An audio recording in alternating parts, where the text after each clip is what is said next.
Ever quench your thirst from a public drinking water fountain? If so, this video might just be the most important one you'll watch today.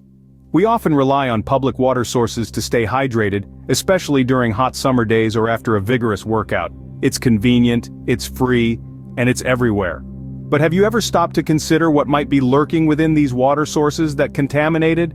Our world is teeming with microscopic organisms, many of which are harmless. However, some of these tiny creatures can cause serious harm if they enter our bodies. One such organism is the culprit behind dracunculiasis, a disease that's as difficult to pronounce as it is to deal with.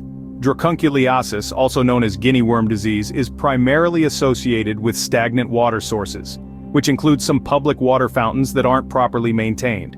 This disease can cause severe health complications if not treated promptly. So what exactly is this hidden danger? Let's dive into the world of dracunculiasis. Dracunculiasis, a word you might not have heard before, but one that carries significant weight. It's a name that may not roll off the tongue easily, but its implications are far-reaching. Also known as guinea worm disease, dracunculiasis is a crippling parasitic infection that has plagued humankind for centuries. So what exactly is dracunculiasis? It's caused by the large, thread-like worm Dracunculus medinensis. The disease is contracted when people consume water contaminated with water fleas carrying the parasite's larvae. Once inside the human body, these larvae mature into adult worms over the course of about a year. When the worm is ready to breed, it creates a painful blister in the skin, often on the lower limbs, and emerges to release its larvae back into the water, thus repeating the cycle. The global impact of dracunculiasis is considerable, although it's not as widely recognized as other diseases. It primarily affects communities in remote parts of sub-Saharan Africa that do not have access to safe drinking water.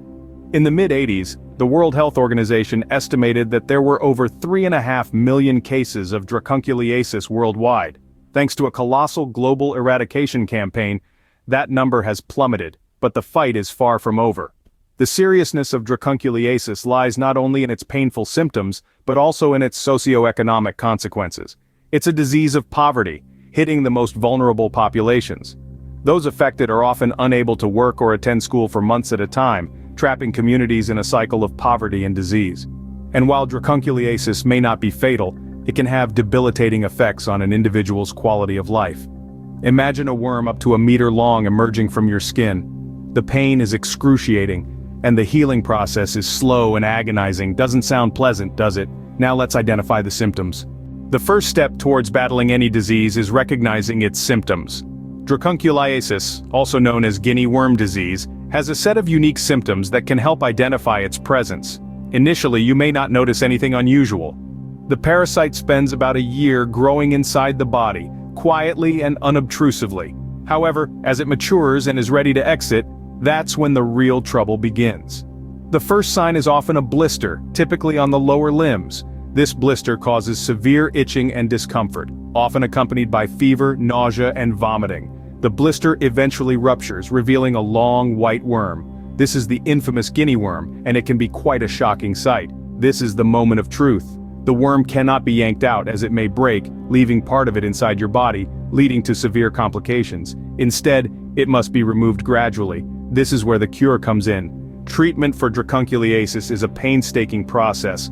The worm must be gently pulled out, a few centimeters each day, and wound around a small stick. This can take weeks or even months depending on the length of the worm. There's no magic pill, no instant cure. It's a test of patience, endurance, and resilience. Luckily, the disease does not leave behind long-term side effects once the worm is entirely removed. However, secondary bacterial infections can occur if the wound is not well cared for during this process. Hence, it's crucial to maintain cleanliness and hygiene to ensure smooth recovery. In terms of medication, there's no specific drug to kill the worm. The primary treatment is the manual extraction of the worm. However, certain pain relievers can be used to manage the discomfort during the extraction process. Remember, knowledge is power. Recognizing these symptoms and understanding the cure can help you or someone you know navigate this disease more effectively. Before we move on to the final chapter, if you find this video informative, do subscribe to our channel. Now that we know what we're dealing with, how can we avoid dracunculiasis?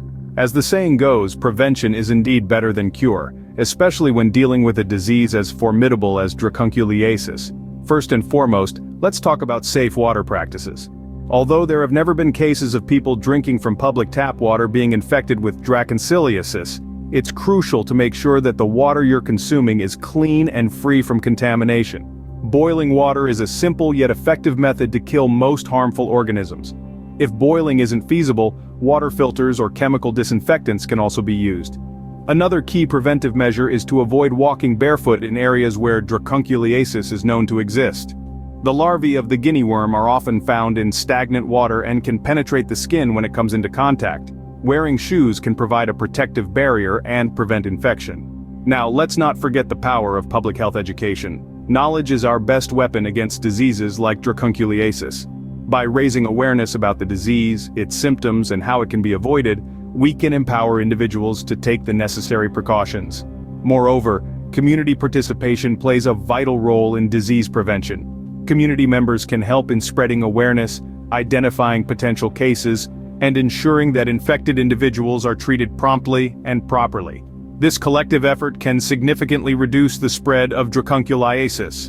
In addition, government and non-government organizations should work hand in hand to ensure access to clean water, provide medical aid, and conduct regular surveillance in affected areas.